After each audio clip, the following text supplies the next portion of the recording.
രക്ഷിതാക്കളുണ്ട്, അധ്യാപകരുമുണ്ട് എന്നെനിക്കറിയാം. പക്ഷെ ഇപ്പൊ തൽക്കാലം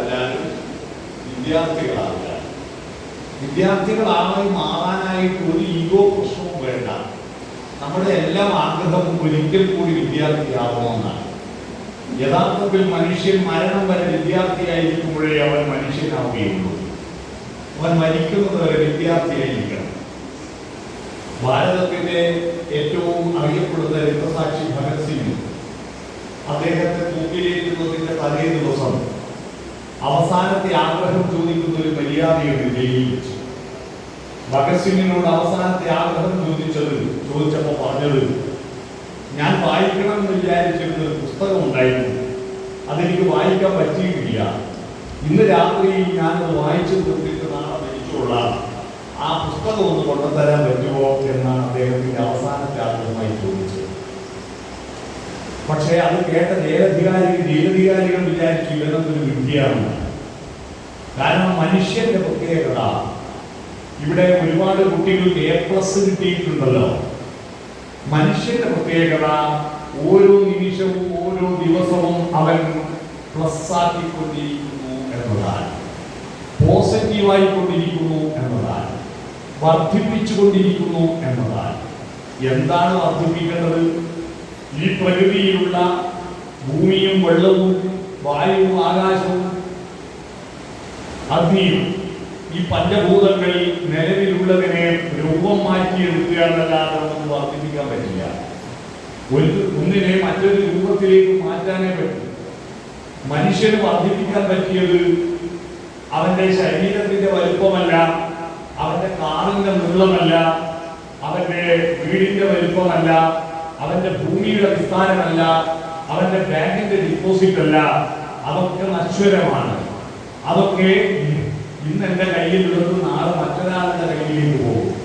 നമുക്ക് വർദ്ധിപ്പിക്കാൻ പറ്റിയ ഒന്നേ ഉള്ളൂ, അത് നമ്മുടെ ആന്തരികമായിരിക്കുന്ന സോഫ്റ്റ്വെയർ ആണ്. സോഫ്റ്റ്വെയർ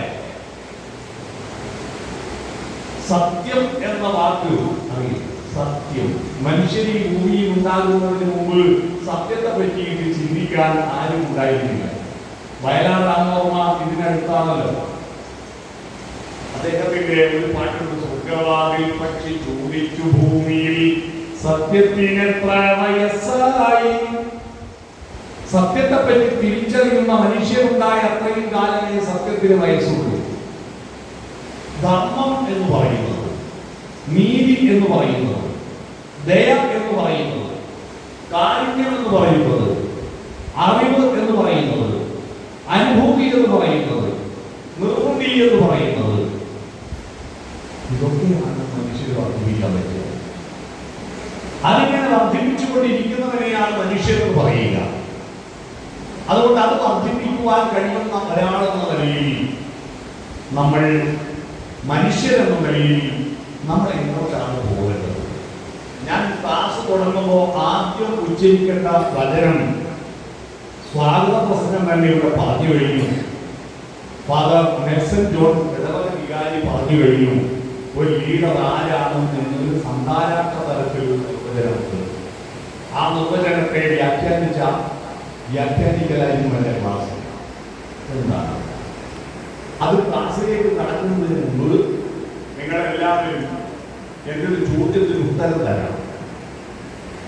ഇതിൽ ഡ്രൈവിംഗ് അറിയുന്ന ആരെക്കുണ്ടോ? ഡ്രൈവിംഗ് അറിയുന്നവരാരുണ്ടോ? ഒന്ന് കൈകൾക്കും ആളുകൾക്ക് ഡ്രൈവിംഗ് അറിയാം. ഡ്രൈവിംഗ് എന്താണെന്നറിയാമോ?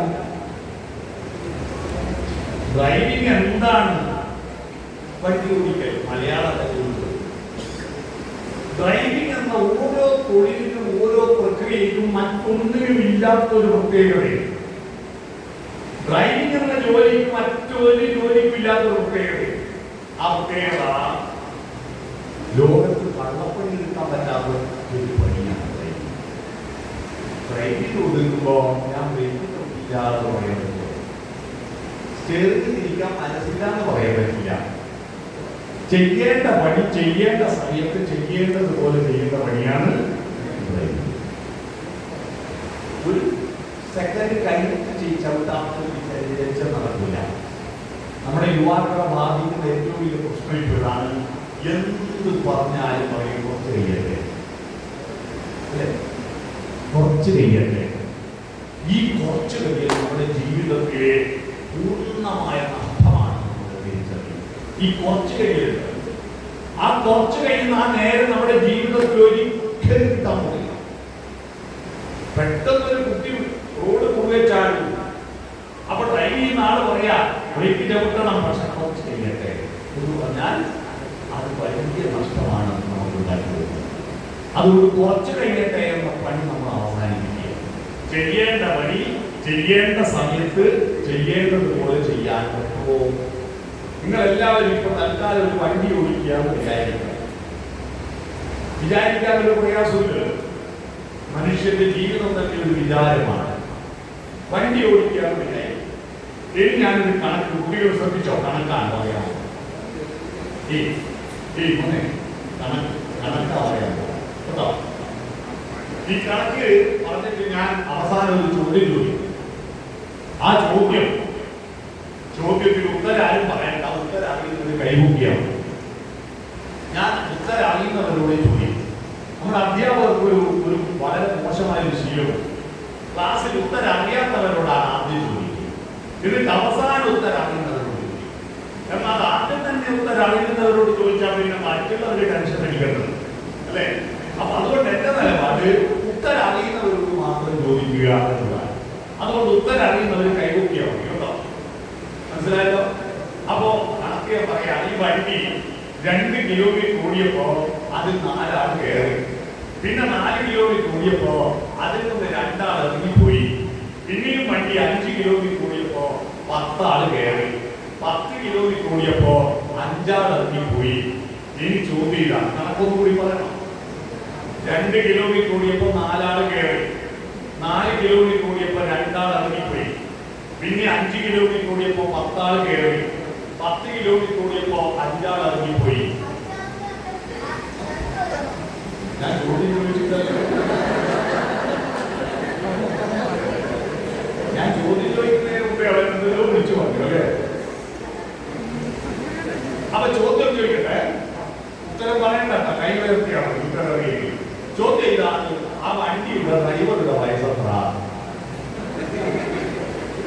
1, 2, 3 ആളുകൾ, 4 ആളുകൾ.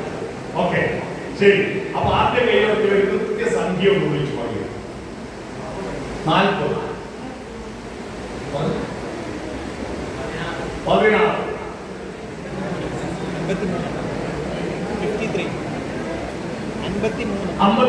ഇനി ഒരാൾക്ക് കൈവർക്കില്ല 36. പറഞ്ഞോ 8. അപ്പോ 5 ആള് കഴിഞ്ഞാൽ നേരത്തെ കൈവർക്കില്ല 8. 6 ആളാണ് ഉത്തരം പറഞ്ഞത്. 6 ആള് പറഞ്ഞ ഉത്തരവ് ശരിയാണ്. 53, 8, 46 എല്ലാം ശരിയാണ്. അവരുടെ സ്വന്തം വയസ്സാണ്. നിങ്ങളൊരു വണ്ടി ഓടിക്കുക എന്ന് വിചാരിക്കുക എന്ന് ഞാൻ ആദ്യം പറഞ്ഞു, അല്ലേ? അപ്പൊ ആരാ ഡ്രൈവർ? അപ്പോ 6 പേര് ഒഴിച്ച് മറ്റുള്ളവർക്ക് ഉത്തരം കിട്ടാത്തത് എന്തുകൊണ്ടാന്ന് പറയുമ്പോ ഈ വണ്ടി ഓടിക്കുന്ന ഡ്രൈവർ ഞാനാന്ന് ഓർമ്മയില്ല. മറ്റു പക്ഷിമൃഗാദികളിൽ നിന്ന് വ്യത്യസ്തമായി പൊന്നുതമ്പുരാൻ മനുഷ്യർ തന്നിരിക്കുന്ന ഏറ്റവും വലിയൊരു ഭാഗ്യമെന്ന് പറയുന്നത് എന്റെ ജീവിതമാകുന്ന വണ്ടി ഓടിക്കുന്ന ഡ്രൈവർ ഞാനാണ്. ബോധ്യമാണ്. ഞാനാണ് എന്റെ വണ്ടി. ഇടത്തോട്ട് പോണോ വലത്തോട്ട് പോണോ റിവേഴ്സ് ഗിയറിൽ പോണോ എന്ന് തീരുമാനിക്കുന്നത്. പക്ഷിമൃഗാദികൾക്ക് എങ്ങോട്ടാ പോകുന്നതെന്ന് അറിയില്ല.